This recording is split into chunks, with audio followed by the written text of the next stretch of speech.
there's a contraction that's happening and there's not as much work. And I think for those of us who can hang in there long enough, things will emerge and there will continue to be a demand for the kind of work that we do. It's just a question of, working on the craft, connecting with people, and plus time, right? I think sometimes things happen quicker for some than others, and there's no real way to make sense of that. The only thing you can do is really kind of hang in there and surround yourself with people who are continuing to encourage you. That's the thing that was helpful for me in the 13 years or so it took before I actually got paid to do this. Right. Was I had friends all over this country who were like, no, you can't quit. Yeah. You got to do this because I wasn't able to do it. So you got to do this for us. Right. And that was just a powerful motivator that people stand up and say, like, acknowledge, that, hey, you've got a real talent. And so if you don't have people like that in your life, then you need to invite them into your life and surround yourself with that kind of energy, because it really does take a village. It takes a community of us supporting one another, commiserating when shit is bad, but encouraging and reminding you why you are here in the first place. Like, you are talented. You deserve to have your shot, and you have to be patient and persistent to get it.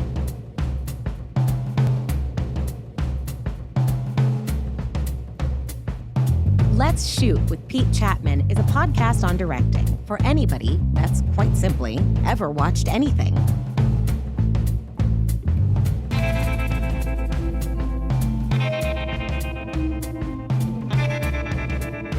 Visit PeteChatmon.com to get your official podcast merch, hoodies, hats, jackets, mugs, and other swag, and learn more about your host.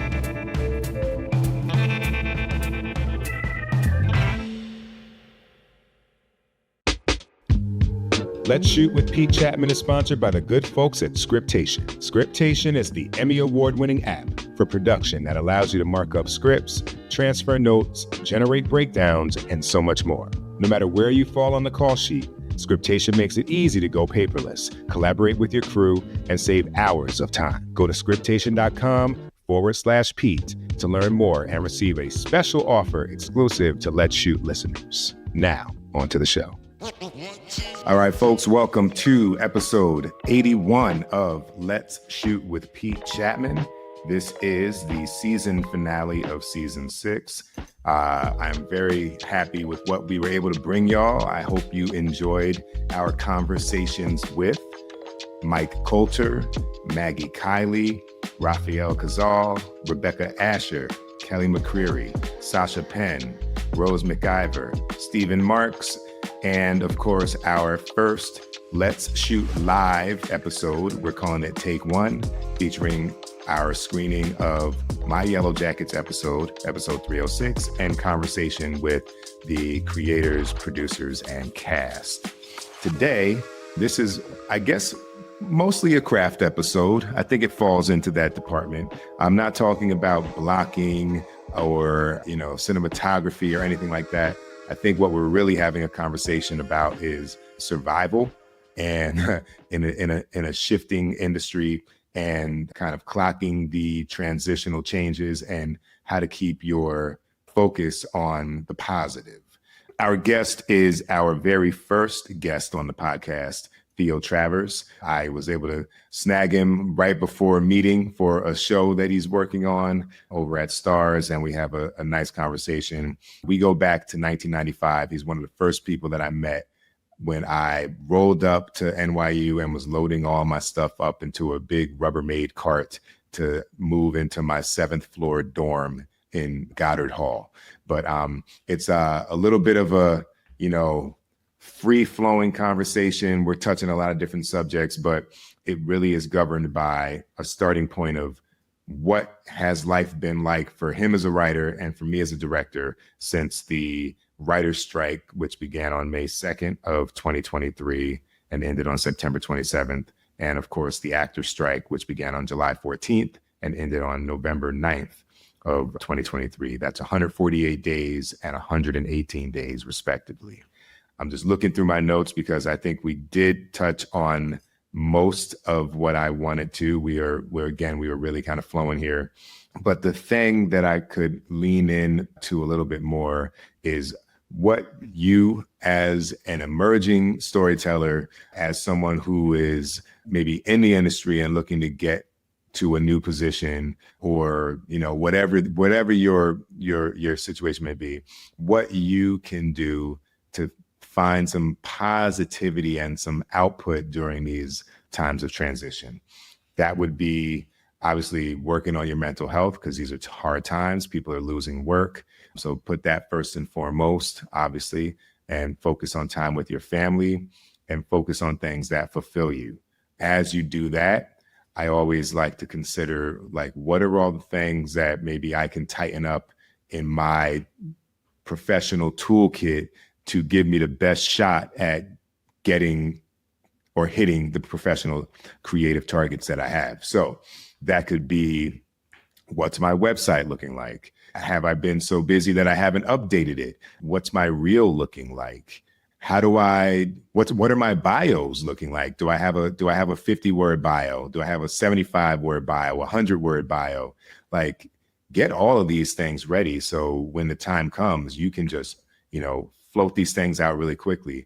I've updated my resume to include all the episodic work I've done up to about maybe a month or two ago. So I probably need to update it again.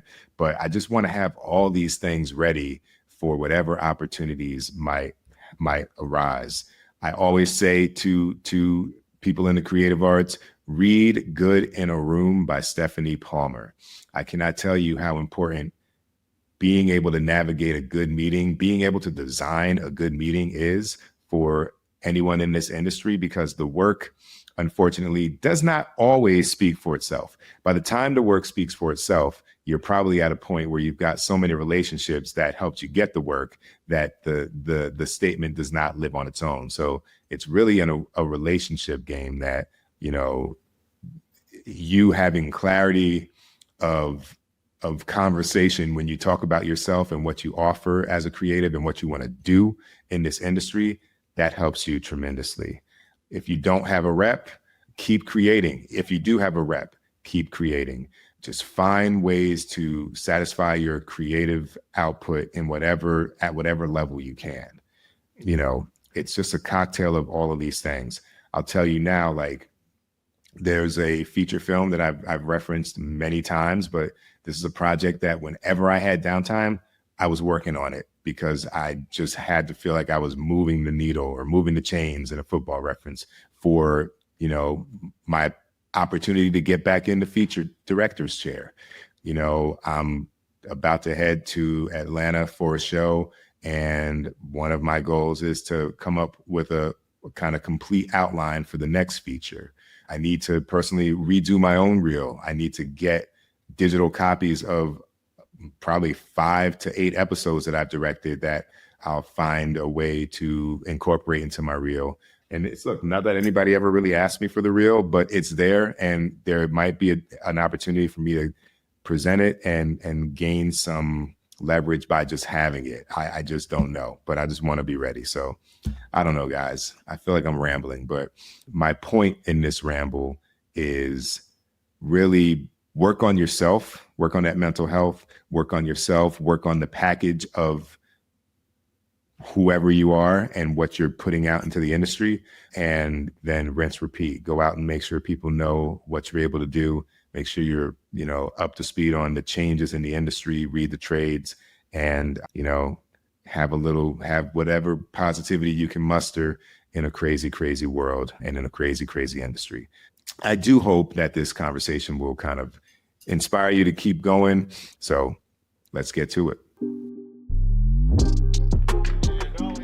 Roll sound. Speed. The interview. Take 1. All right, man. How cool is this? Our first guest ever, back in June of 2020, decided to respond to my last minute text message and join me here 24 hours later for the season 6 finale. Theo Travers, what's up, man?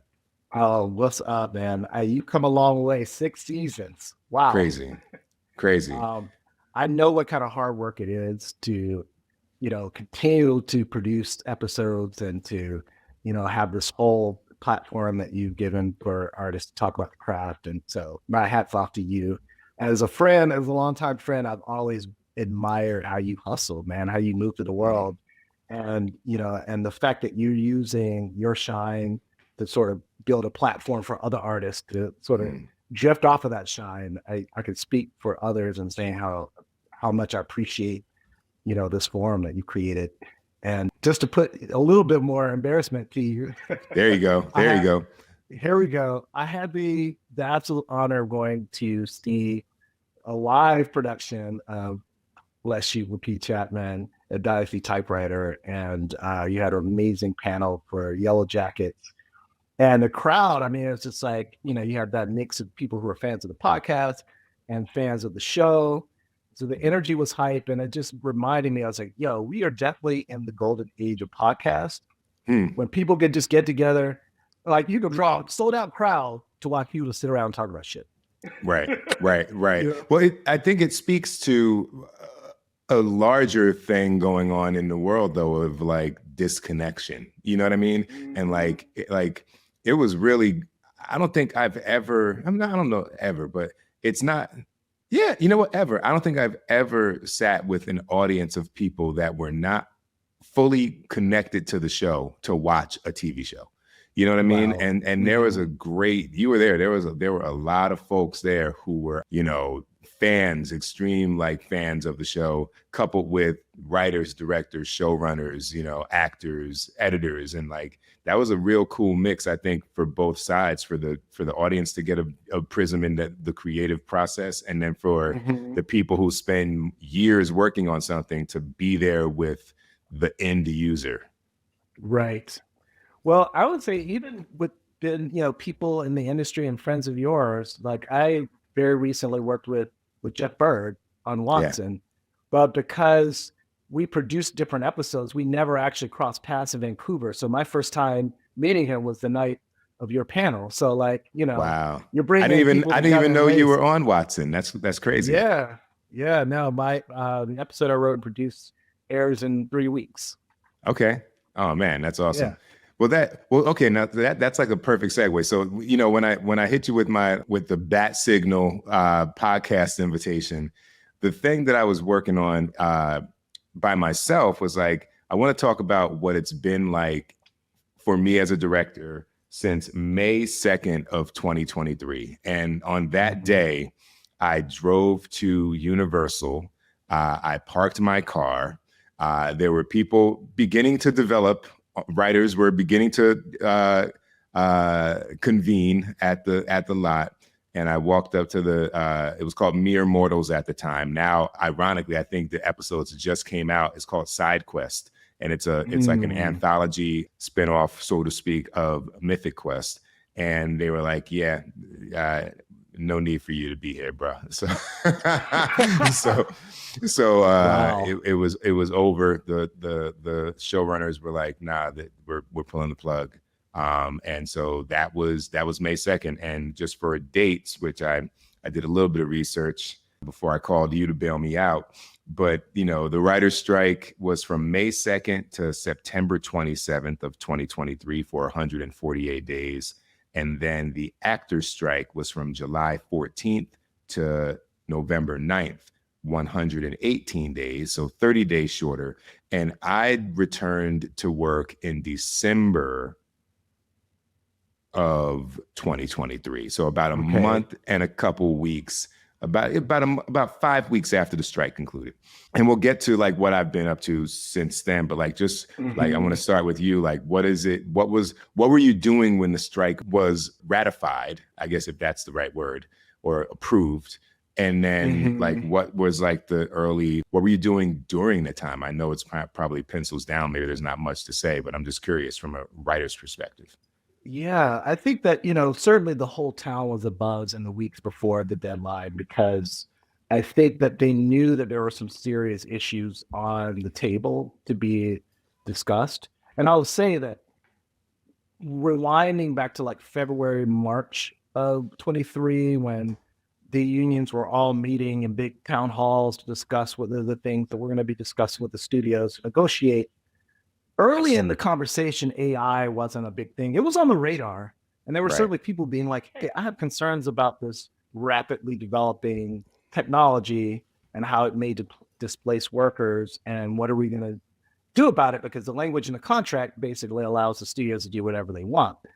And increasingly, that became sort of the issue front and center with a lot of things for both writers and actors. And I think that probably in many ways, given the way that we've seen the technology develop, even in just a month leading up to negotiations, to me, actors were more at risk in the immediate future than writers, in the sense that they're already using technology to capture voice and repurpose it without paying the actor, and now likeness as well. It's a little bit daunting. So I think, probably like a lot of writers in town, we were all sort of rapidly trying to get things into the studios in advance of there possibly being a work stoppage. I had a couple things in development that I was looking to try to get to a certain point, get scripts in, et cetera. And I think that my naivete, I was of the mind that, and I was thinking back to, previous contract negotiation. I was like, you know what?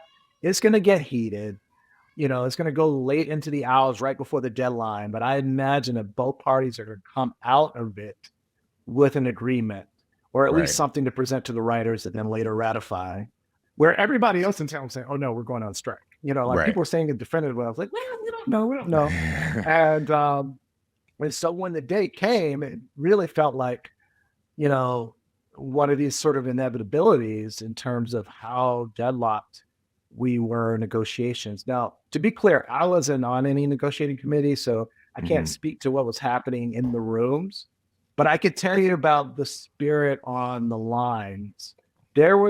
I think the studios miscalculated the level of solidarity among not just the members of the Writers Guild, but really across all the unions in our trade, because, I think that we realized that there was an existential threat to what we do for a living. And by the way, that writing was on the wall 2 years before the contract was up for renewal. Like when that Netflix report came out about user droppage, I think there was an alarm that sent out across the industry that the streaming model wasn't really profitable. Right. And everybody invested so much into making that happen that now it's like, oh shit, how do we unravel ourselves from these, sort of tech industry investment strategy that we employed that doesn't necessarily have the aftermarket for us to recoup the gains of the product we've made. There was that problem, right? And then I think there was also, you're going way back to 2018, there was a volume problem. There was far more projects in production and up on platforms and screens, and there was possibly for anyone to have the time to watch. So there was a glut. I remember having interviews for shows where I'm like, where's this show going to be? What's that platform? How do I get it? Who watches this? So I'm doing the third episode. Cool. All right. When do I get my first class flight? It's a real thing. It's hard to talk about it in simply business terms, because I do know that there are a lot of artists, original voices, people who got put on and got to create something that maybe in other times would have never really been given a shot. Now, whether or not they were able to build an audience or given the ability to, really be a part of the national conversation, I think that's part of the problem that we were in, whereas it was a little bit like everybody was in a crowded stadium trying to get on the Jumbotron cam, Right. Good analogy. And it was just impossible to really, to break through. I mean, there always have been some projects that are. So I think that is sort of the business story that was already in play before the strikes. There was already going to be major cuts. Even in the months before we went on strike, a lot of studios weren't buying things because they were uncertain about the financial situation as well as the possibility of strikes. The last thing they want to do is greenlight a project and then have to shut down. Right. So there was this, feeling among the already risk-averse studio execs, like, let's just hit pause. Let's let the guilds and AMTPT like come to an agreement, and then on the other side of that is when we'll resume work. Well, here's some, if I may, because I did some other look at me doing research. Look at you, brother. Drop some knowledge on me. But there are some facts that I pulled that kind of speak to the B side of what you're talking about, which is what it's been like post-strike. And so there's a few things. These are from a mixture of Los Angeles Times and Hollywood Reporter. But let's see. Since the strikes, the entertainment industry has experienced a contraction with a 7% decrease in global film and TV production and a 30% drop in California's film, television, and sound sector. Production volume and spending levels were 50% down over the last 12 months compared with the same period a year ago. The number of scripted series released in 2023 fell 24% to a total of 481, down from 633 in 21 and 22, which is exactly what you're mentioning. And, the number of movie shoots decreased by 18% globally, because there's an impact on the film industry too. So like coming out of the strikes now and with this kind of landscape that we're moving through, like what's changed for you as a writer? Like, how are you having to, play the game differently? Like, what's the what? Yeah. Well, I would say in one word, and I may be being a little hyperbolic here, but it's bleak. The numbers that you just shared with us really just adds up to a lot of people being out of work. Correct. And it's not just the people who managed to break in months or a year or two before the strikes. I mean, we're talking about writers and producers at all levels that are not working at this moment. And, I think for a while, I think there were two periods of optimism that were diminished fairly quickly. So I think immediately when the strikes were concluded, we reached an agreement, everybody's cheering and meeting up in restaurants and bars and toasting to, many, many, many weeks of hard work out in the sun, screaming, being on social media platforms, doing everything they can to push the studios to at least come to the table. Right. I'm going to circle back to that in a moment, but could you ask the question about what's the environment like now? Immediately after that, I would say there was still another 3 or 4 months before I was actually on another paid gig. Now, fortunately, now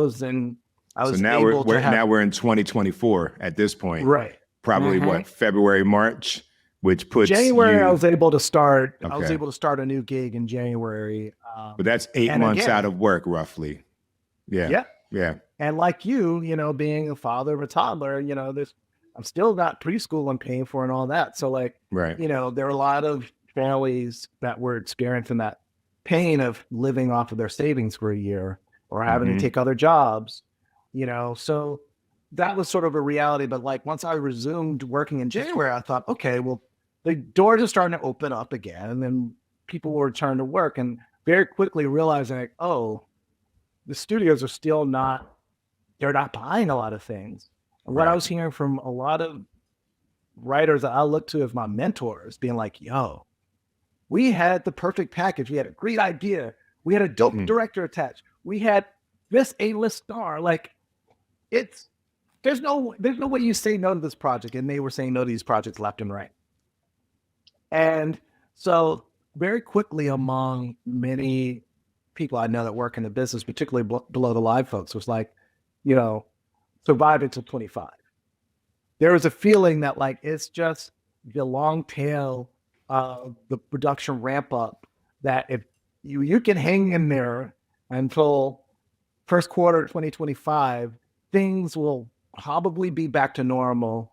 Of course, in that time, I'm sure a lot of folks who, work in various departments that basically moved out of LA because they couldn't afford it anymore, and maybe they moved to places like Albuquerque or Atlanta. So because that's where production has run away to, there's not as much LA anymore. And then 2025 came around, and it's still looks a lot like 2024 for a Right. lot of folks. You know, Right. I think you and I are among the lucky few who have continued to work, and I don't take that for granted. But if I'm just speaking anecdotally, and you know what my reps tell me, it's rough out there. You know, Yeah. they're not as many shows being ordered, and so therefore, you know, and I'm experiencing it right now. I'm about to open a writer's room for a show at Stars. It's the development room, and we'll talk a little bit about what's the difference between a development and a series order room. But the volume and the level of writers that are being put up for staffing is astonishing. Oh, I mean, Um, I just did a show where it was a network show, and I don't know the size, the full size of the writers' room. You would probably know what the maximum number of writers would be based on the contract, perhaps. But of two of my prior showrunners were writers in the room. yeah, I buy it. I believe Two it. of my. Let me, and even more distinction. Two of my prior showrunners on streaming hits were writers in the room of a broadcast show. Yeah, And that to I me, mean, that made me kind of open my eyes to the writer side of it, because much like yourself too, like I've been fairly insulated and blessed, in all honesty, because like I did 12 episodes of TV last year. You know what I wow. mean? Like Mhm. 6 comedies, 6 drama. And that is also part of the insulation. It was hard to climb and be able to do that, but it gives me more bites at the apple because there's more shows that I could potentially do. And just to put this in your mind for like when we get to the end, I do want to kind of end this conversation thinking about how one can take this time and put it to their advantage. Because Okay. when I think Yeah. about like those 12 episodes, you know, like it's a lot of farming that I did 5, 6, 7 years ago to be able to get those 12 episodes. And quite frankly, I was doing that farming when I didn't have shit. Right. Right. So Yeah. like not to turn it into 1,000%, rose colored glasses, but there is this opportunity to take this time and really tighten up your game, you know, your materials, how you talk about yourself. You know, I had a general meeting yesterday, and, you know, part of this podcast too, man, is like, I've gotten, it sounds pompous, but like I've gotten much better at these generals because, brother, I can talk. I'm interviewing the people that are interviewing me. Like, we having a good time. Like, and this person said in the meeting, they're like, man, if all my generals were like this, I'd love to have generals. And I was like, Right. because I'm coming in with like an agenda Mhm. and a style and what I want to, you know, how I want to communicate. And I think, you know, that is something that is going to be a little bit of your insurance as times get bleak. But we'll come back to that. I'm sorry, I went a little All right. Yeah. tangential. Yeah. Like, remind me, because you know, because we have such history, we have a tendency to just go all over the Yeah. place because there's so many things. And you've you know, always been good in particularly the touch on room. this. Well, I appreciate that. I've always recognized that, because you were one of the first people that I knew to kind of bust through, not even bust through the door, but get a toenail in the door and then turn that shit into, like, you know, being a showrunner years later. So hats off. Well, I But appreciate it. You know, I'm really good at eating humble pie with my mouth closed, I like to say.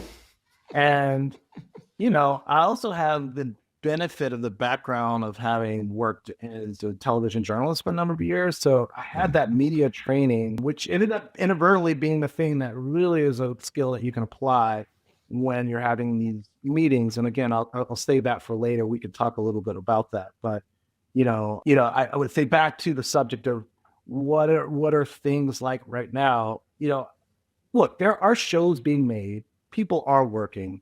It's just that it's in a different environment now. One of the new realities is that budgets are tighter. mhm. So even people who've had enormous success prior to the strikes are finding that they're being asked to make the same thing for less. And that's a challenge. And because there's such high demand, the studios really have the leverage. It's like, okay, well, I mean, I guess if you have 3 other jobs waiting in the wings, then maybe you could ask for more money, but you don't. So, right. And so that's one of the new realities. The other new reality, which is one of the things that's markedly different for writers than it is for directors. I think for a director to make her bread for the year, you are working on as many as a dozen shows per year. Traditionally, in the past, if you are a writer and you landed on a cable or network show, or especially a network show, if you're on a network show, you were getting 18 to 22 episodes. So you're working 10 months out of 12 of the year. And if you're on cable show, 12 to 13 episodes, you're working at least 6 months. And if you're on a hit, that means 6 months you're on, 6 months you're on hiatus and you're developing stuff. Right. Now with even shorter orders, writers are now having to jump on the 2 or 3 shows just to make their bread for the year. Right. And that's a tough environment. And, and I think that, we can talk granularly about the difference in the different trades and, each have their own pressure points and things that make it incredibly difficult and a highly skill that you have to take years to hone. But the nature of the work is different. I find that quite often, even our creative partners on the network studio side, as close as they are to us in the sandbox helping make stuff, very few of them actually know what it takes to make it good. They might have really smart creative instincts, but the process of actually being alone in your computer and doing the writing is its own thing. And that is a solo mission. It is. And and I think that part of our job as professionals is to, especially when you're dealing with younger execs, is to teach them. I mean, it might sound, it may sound as if I'm speaking down to an audience that, and then I don't intend it that way, but I truly believe that in order for you to have a creative partners on your team, your partners have to know what it is that it takes to do the thing that you do, so that we're all sort of playing without our roles. Yeah, everybody, you should know there's a way to give me a note. You know what I mean? Then there's a way for me to give a note to an actor. Then there's a way for me to give a note to a cinematographer. This is a kind of military operation of sorts that really operates best with a level of respect and a level of awareness on everyone's particular job. Right. No, absolutely. And so one of the things that I've done, in addition to just, trying to keep my head down and stay working and try to be an advocate for other people who are maybe not working, and in ways that we always do. Like if you hear of something, oh, let me put you on to somebody that I know, or introducing creative people that I know, because sometimes something can come out of just 2 really talented people meeting and deciding that they're going to do something independently that they can finance on their own. The other thing I've been trying to do is to sort of rack back in a 30,000 foot view, which is to think that every 10 to 15 years in our industry, there is the combination of both economic forces and technological changes that force upon us a sea change in how we do our things and how audience receive what we do. I think for us right now, yes, AI is one of the new tools, but really streaming broke television in a fundamental way. And the way I explain it to folks that don't understand how television used to work, I just remind them, okay, when I was a kid in Chicago and I was watching TV, I used to see reruns of Star Trek and All in the Family and all that stuff, all these shows that premiered long before I was old enough or even born. Right. But whenever you would catch reruns of old shows, or even reruns in the summer of shows that you love, that was a process called syndication. And basically that's how studios made their money back. That's also how writers made residuals that kept them receiving money even during dry spells of their career. Right. But what happened once streamers came into, Suddenly they are Or producing really, the content. really, it was once Netflix came into play. Well, because when I say streaming, that's really yeah, because that's the rock that we all chased over the hill, right? Because this idea of like we are building our platform off of exactly what you're talking about. We're building our platform off of basically internet syndication of your content, which is now bringing people to our platform. And we're using that money to make new shit, original stuff that now we have all the basketballs and we're leaving the court. You know what I mean? And so like now, in some regard, you can see the knee-jerk reaction of the other studios, which is let us make our own walled garden and make a show and then create a streaming platform and then get people to subscribe. But like you went from getting millions in revenue on each show to $9.99. I mean, that like fundamental, I'm really simplifying, but like ultimately you said, I'd rather get $9.99 and have my basketball than let anyone else, you know, build up. And I mean, maybe it was all inevitable. Maybe there needed to be some more outside the box thinking. It's kind of like the Napster of it all. You know what I mean? Like, like people could have gotten ahead of that in the music industry and participated in it rather than letting Apple show them how to think differently. But it's a dilemma that seems like it could have been avoidable, yet at the same time was inevitable. It was inevitable. Hi, I'm Rose McIver, and I get to talk to my dear friend Pete Chatmon, who I worked with on Ghosts, who you are watching Let's Shoot with Pete Chatmon. Transitions, a director's journey and motivational handbook is Pete Chatmon's book from Michael Weezy Productions. The reviews are in. Greg Berlanti says, "There's a reason why everyone who works with Pete falls in love with his work. The lessons he imparts here are invaluable. Do yourself a favor and read it cover to cover." From Sarah Gamble, Pete's sharing gold nuggets that will spare you a ton of wasted time and help you channel your drive, talent, and ambition in the most productive way. And from Jesse Williams, this business has everything to do with preparation and expectations. Transitions grounds lessons in reality while empowering our artistry to run free. Not an easy balance to execute. Transitions, a director's journey and motivational handbook is available on Amazon and anywhere else you get your books. Don't forget about your mom and pop shops, people.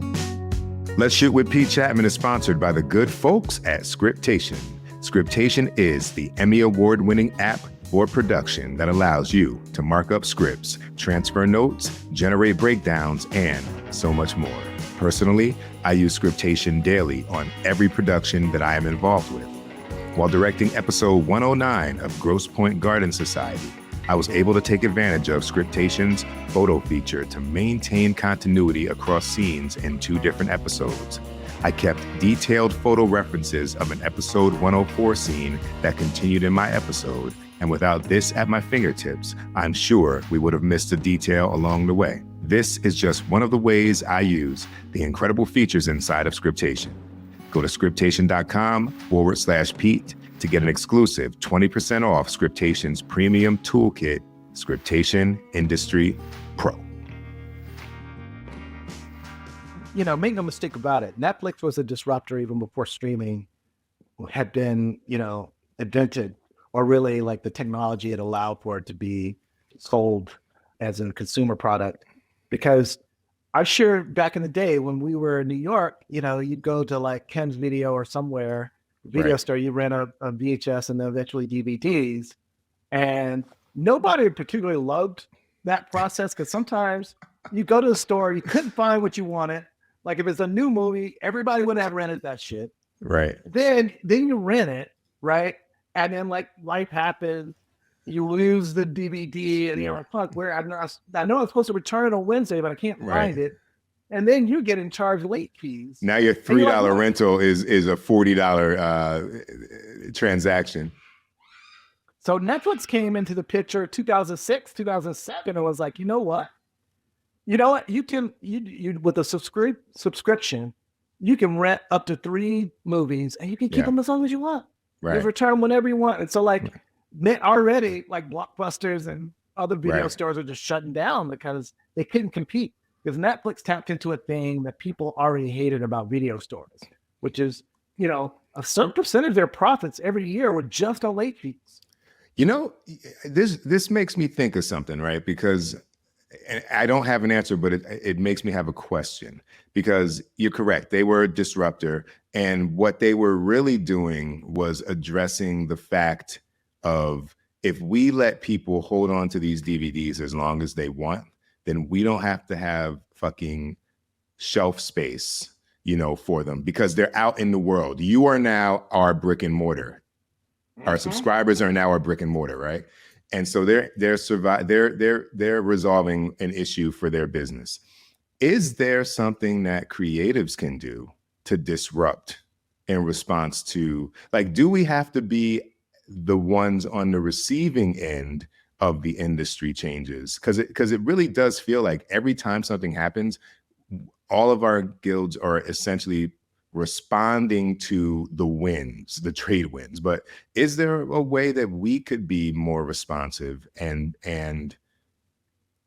find a way to disrupt the industry? I don't know, but I feel it's almost like, I feel like, analogously, it's like we're just like the British who, like, in a Revolutionary War, grabbing a bayonet and walking into the fucking sharp end of it. You know what I mean? Like, and somebody else is like, dog, I'm gonna be behind this tree with this musket. Watch this. You know what I mean? Like what are we doing in response? Well, I mean, I could go on and on about the ways in which Netflix then went on and disrupted further, but I think that what you're poking at, Pete, is the fundamental and elemental war between creative and commerce. Yeah. Creatives will always need investors to create art, and investors need something that they can commodify and sell in order to make returns on their investment. Right. And so I think that, throughout the history of our industry, you've seen like the formation of United Artists, where a bunch of filmmakers and actors got together and said, we're going to build our own fucking studio. Yeah. And we're going to make our own stuff. But then once you become the studio, then you're beholden to the same responsibilities that any studio has, which is you've got shareholders, you've got, you've got a board of directors. Yeah, you're accountable because you're a publicly traded company. You're accountable to all these people who are relying on you to make a return on their investment. And art is elusive, right? Like, I think that the same amount of grit goes into making the super hit as they do in the stinkers that nobody ever sees. Correct. And there's so much forecasting in what we do, in the sense that, like, oh, look, I know that people like this comedian. I know that people like this particular thing that's on TikTok right now. If I put these two together and have a really great script and a dope, director attached, like, people are going to go and see this in droves. Right. And then the thing drops, but it's on a weekend where it's the NBA All-Star game, and it's just crickets in the theater because everybody's at the bar watching the game. Right. There's so many things that, like, can disrupt a thing that seems like a surefire hit. So to your question, can we do something? I think that in a way, all of the creatives who have built their own audience, either on one of these social media platforms, those who are creating their own shorts and broadcasting them, to a way are creating their own heat and creating their own audience. I think the challenge then becomes like, well, who are the companies that own the platforms that are streaming? Again, you're kind of feeding right back into the same tech billionaires that run on Netflix. It's like like you have to sign a user agreement when you stream on YouTube or Vimeo. Yeah. And so they still have a piece of your product. Right. Like, you might get some ad revenue, but they're also getting a piece of every dollar you earn. So how do artists, build their own? I think a lot of it has to do with, like, looking at artists who have the VC backing to do their own thing, right, and are able to build enough of an audience to keep the seats warm. Right. you do make a good point, and you're brought into the ecosystem that you are trying to revolutionize and ultimately end up, doing the same thing. But there's gotta be a way. I do want to get back to the things you mentioned though. So you talked about the room that you are, the distinction now between development rooms. Is that what you mentioned? Like, I'd love to hear, like, again, now that's a kind of another post-strike, post or mid-contraction, evolution. Like, what is it like for you in that regard right now with this project you're working on? Well, there's some market differences between the previous contract and the one we're working on now in terms of protections for writers with development rooms. Development rooms were already becoming popular in the years before the strike. And what a development room is essentially when a studio decides that they want to put together a group of writers to produce more than just a pilot script, like maybe write up to as much of half to close to the entire season before they decide to greenlight the project. Right. And the idea there, it's a little bit of a safety measure in terms of like, this is a way for us to spend more time and really figure out what the show is and not be scrambling to get scripts done in theory when we go into production, because we'll have banked so many scripts. Right. And we could do it for a fraction of the cost we would have to pay writers if we opened up an actual, actually greenlit a room and or greenlit a show, because there's so many fixed costs with getting that up and going. The problem with the way that things were done previously is there were no real protections for development rooms in the previous contract. So the studios really could try to squeeze as much out of you for as little as possible. And and the only protection was, individual in terms of like, what can a particular writer's agent and lawyer negotiate for them? But, and I think that, in theory, it sounds great. And I think that from a studio standpoint, it makes a lot of sense because it saves them money. I think that the fallacy in the thinking was that like, somehow we can reduce the pay, we can reduce the time frame and still produce great work. Like, no matter what tricks you come up with on your accounting, it still takes the amount of time it takes us to do the thing that we do. And it still takes the same amount of hard work. And so ultimately, it was a system that was ultimately unsustainable for so many working professionals in terms of being able to, again, you make your nut at the end of the day in terms of your mortgage and, whatever else, like people make a living doing this. And so one of several of the things that they put into place now in the new MBA is that there's an MBA. What does MBA stand for? Oh, sorry. MBA stands for minimum basic agreement. So this is what happened in the strike. This is an agreement between the Writers Guild and all the participating studios that everything that they order, there's a floor for what you have to do and what you have to pay in order to engage a writer in their services. Now, you can negotiate above that floor, but you can't pay below it. Right. And there are certain protections in terms of if you open one of these development rooms, you, for example, have to have a certain number of writers. Now, even if you are one of those prolific writers who likes to write and do everything yourself, there's carve out for those freaks of nature. But I think that if you're asking for a certain number of episodes, then you have to hire a certain number of writers to help produce those episodes. Now, even if the showrunner decides that they want to go and then write every script, that's fine. But at least, you've got other, talented writers who are in the huddle who can help with that and are getting paid. And getting credits and the industry continues. Exactly. So I just think that there are some things there that make sense. For example, if the development room that I'm in gets a green light and we go into production, the studio has to carry over at least one other writer, producer level writer to help with production. Because once you're in prep in production, the script is still changing and evolving. So you still How many need writers do you have right now? Well, we haven't started staffing yet. So after people hear this episode, we're going to get about 10,000 more submissions. Well, the Theo's put out a notice. We're looking for writers. But yeah, I think that like there are certain minimums, like that, you know, the show is tentatively called Kingmaker, and there'll be Stars is looking to do 8 episodes. So like if you're opening a development room for an 8-episode show, there are a certain minimum number of writers that need to be in the huddle.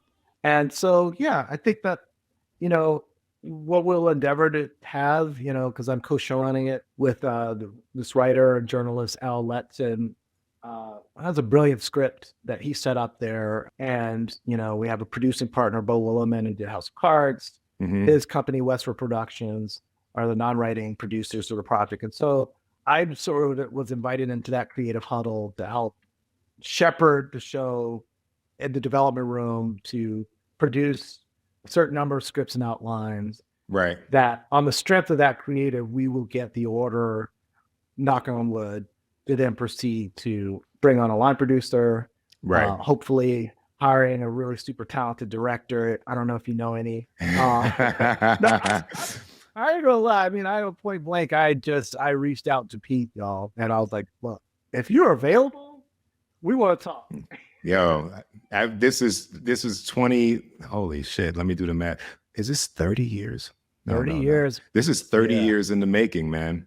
And and to people listening, I can't tell you. We would have probably a yearly or maybe bi-yearly conversation of like, what can we figure out to do together? Maybe that ain't it. All right, I'll talk to you next year. You know, but you know, all along the way we've been encouraging and, you know, supporting one another. But yeah, no, it would be an absolute dream to get a chance to collaborate with you. I'm also thinking about my neighbors, Dorian and Simone Missick. If y'all are listening, we want you come join us. I love it. I love it. But yeah, no, I think, you know, that's one of the things I feel like if writers are wondering, was it worth the risk?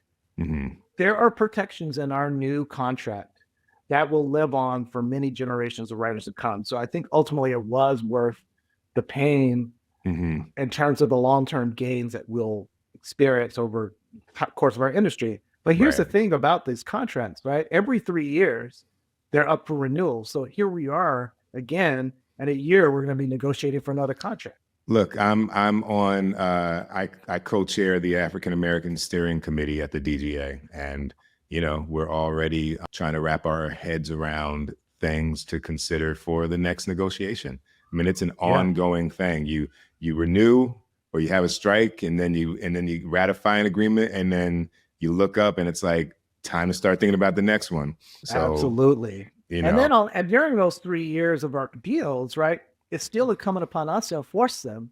And so that's one of the things that I sort of try to impress upon other writers where, you know, it's collective bargaining, right? Like obviously you as an individual are going to want to get the most that you can out of whatever project or deal you have. But you don't want to do so at the expense of other writers. And so that's why, you know, even with any project I'm working on, it's like, okay, what are the rules that are governed by our contract? And, you know, like, because the studios, like any company, are always going to look for ways in which they could do more for less, right? Like that's just the nature of corporations. That's just business. Yeah, exactly. And I don't entirely fault them for that, because that's how you make profit. It's by spending less and earning more. However, you know, we as people who are employers of said companies, it's sort of incumbent about us to hold them accountable for the things that the promises they made to us. And then we march forward. I'm cautiously optimistic that we're not going into the same fever pitch negotiation season that we had in 23. I know for a fact there's still, you know, a group of actors that are on strike, the video game actors. Right. They've been out on strike now for longer than the writers and most SAG actors were in 23. And it's over AI. Again, I feel like that's going to be one of the bigger things that we're going to constantly return to. And I'd be curious, you know, like in your capacity, Pete, what's your relationship with AI? Like, do you use it as a tool? Well, that's an interesting question, because there are ways that we all use it that perhaps we never thought about. You know what I mean?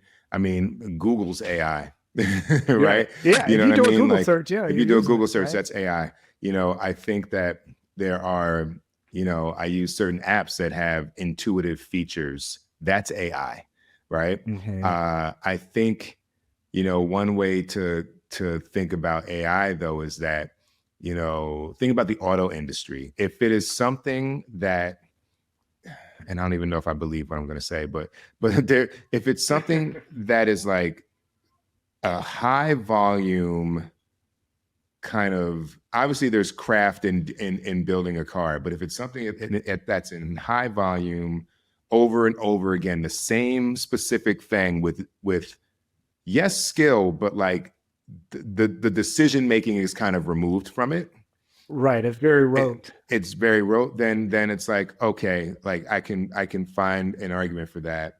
But then, I mean, look, at the same time, I had another director who came from the visual effects world say, like, I didn't hear any of you saying anything when entire departments of animators were removed because now you could make the grass blow, you know, in the wind with the touch of a button. And I was like, damn, you're right. I ain't never think about that shit. You know, so like it's interesting how now it's, as it kind of creeps into your own backyard, the sensitivities arise. I have not been, you know, there's like this rule, or, you know, in the contract where it's like, well, if the employer wants to use AI, they have to let you know and ask you, but you don't have to do it. I have not come across that as of yet. But, you know, you see some of these things that are created. My hope is that a lot of the AI created work, like from kind of script to screen, has a fakeness to it that I just, and I hope I don't take shots for it, you know, but like I would compare it almost to like, you know, like a TV dinner versus a home cooked meal, you know. And I have to believe that people are going to always want the home cooked meal, and there will be a time where maybe you live with that TV dinner for a stretch, but AI can only generate off of actual human creation. And they've scrubbed everything we've done, but if we don't make anything else for another 10 years, it's just going to be interpretive of old ideas. And so I hope we're protected against that. I do want to ask you though, before because I know time is short, what would you say in this time for, you know, someone listening who's maybe not working as much as you or I are currently working, or is trying to break in, or is trying to reclaim the amount of work that they had prior to, you know, the strike, pandemic, whatever it may be? Like, what would you say to that writer to keep in mind to remain positive and also be building up, you know, the ammunition for success? Well, I would say that one thing that people reminded me over and over early in my career to do, and I still find myself having to continue to remind myself, which is that always be creating. One of the things that's distinctly different for writers and it is for directors is that, like, it costs money to make a short, y'all. Yeah. But it doesn't really cost anything but time to sit down and work on your craft and produce new material. I find that is both the hardest, most difficult, and the easiest thing that any writer can do, is to carve out the time to create more material, to reach out and continue to build your network where you can. But only you can decide whether you have the means to hang in there, right? Like I think that you and I can speak volumes about what it is that we had to do to pay our rent and remain fed during the times when we weren't actually doing this for a living. And so you know, I always give this advice with the context of saying, like, I don't really actually know what your situation is, you know, financially, or, you know, whether you're helping a family member, for example, or what have you. Right. And so I think that ultimately that plays into it. That's always been the hardest thing about being an artist, is like, how do you maintain the, you know, consistency in your life to be able to create, you know? And sometimes that does mean taking on another job that doesn't suck up too much of your focus so that you still have time windows to write. And so I think that if you're looking at it from a financial standpoint, which most of us are, that is something to keep into consideration. I remember when I first moved to LA, I joined up with a temp agency. I thought at the time that I was going to be answering and rolling calls at an agency or a network, but I didn't get any industry jobs at first. One of them, I was actually working at a bank in Century City. Yeah. Now, first of all, when I showed up to this bank, I had just previously been working as a reporter. So I had all these suits and ties. I show up and I'm wearing one of them. And the guy who I reported to work with was like, "Are you the bank president? Like, why are you wearing a coat and a tie?" Like, that was the first thing. But the other thing I discovered about this job was that, like, I was basically working for, a company where I was a file clerk, and I was Right. bringing files to lawyers who were working on real estate deals. There was a lot of downtime. So, I had a little desk in a corner somewhere. And so, like, when I wasn't busy fetching files to lawyers, I was over in a corner writing my pilot. Yeah. And I find that, like, so many writers throughout history have, that's how they got their start. I think Norman Mailer was working for the post office when he, wrote some of the canonical work that he's known for. So anyway, I think that's part of it. And the other part, I think, for me, is the thing I pointed out earlier, which is that, like, we are in a spell now where there's a contraction that's happening and there's not as much work. And I think for those of us who can hang in there long enough, things will emerge and there will continue to be a demand for the kind of work that we do. It's just a question of, working on the craft, connecting with people, and plus time, right? I think sometimes things happen quicker for some than others, and there's no real way to make sense of that. The only thing you can do is really kind of hang in there and surround yourself with people who are continuing to encourage you. That's the thing that was helpful for me in the 13 years or so it took before I actually got paid to do this. Right. Was I had friends all over this country who were like, "No, you can't quit. Yeah. You got to do this because I wasn't able to do it. So you got to do this for us." Right. And that was just a powerful motivator that people stand up and say, like, acknowledge, that, hey, you've got a real talent. And so if you don't have people like that in your life, then you need to invite them into your life and Right. surround yourself with that kind of energy, because it really does take a village. It takes a community of us supporting one another, commiserating when shit is bad, but encouraging and reminding you why you are here in the first place. Like, you are talented. You deserve to have your shot, and you have to be patient and persistent to get it. Well, let's end it there, man. Mic drop. Theo Travers. Go kill it in your meeting. I know you got to do a meeting. Appreciate your time, man. It's always a pleasure talking with you, Pete. Thank you so much for putting on this amazing show and inviting me to be a part of it. All right, brother. Hey, peace.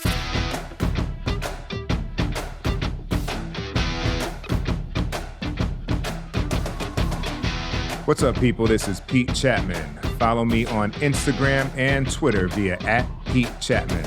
Follow the pod on IG via @Let'sShootWithPeteChatmon, and hit up our mailbag with questions, suggestions, or hey, donations if you're feeling like it via let'sshootwithpetechatmon@gmail.com. And just in case you need to know how to spell it, that's Pete with the last name Chatmon. Let's Shoot with Pete Chatmon is produced and edited by the multi-talented cut creator Tristan Nash, assistant produced by the young mogul Jada George, and features the wonderfully gifted Kelly McCreary as our announcer. It's written by yours truly, but I mostly come up with these questions on the fly, which you've probably noticed.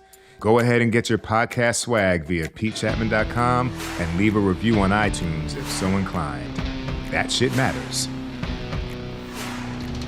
Let's Shoot with Pete Chatmon is sponsored by Scriptation. Scriptation makes it easy to go paperless on set, increase your productivity, and save hours of time. Let's Shoot listeners get a special discount on Scriptation Industry Pro. Go to scriptation.com/Pete to learn more.